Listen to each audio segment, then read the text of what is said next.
Hey everyone, welcome back to the channel. So in today's video I'm going to be showing you how you can leave multiple Telegram channels fast.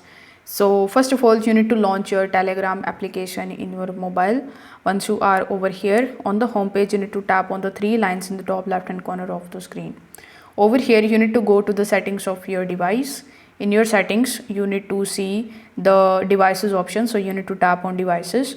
Over here you will see the option of link desktop devices, so you need to make sure that you link your mobile to your web version. Once this step is done, you need to log in into your web version or in your web browser in your PC. After that, you need to press the control and click on each of the channel that you want to leave.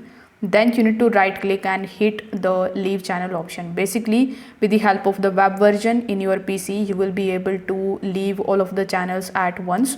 But if you are on mobile, you need to long press on each of the channel name, and then you need to click on the three dots in the top right hand corner, and from here you need to leave or exit that option, and you need to basically repeat this process. It's a bit slower, but it still works. So this is how you can basically do it.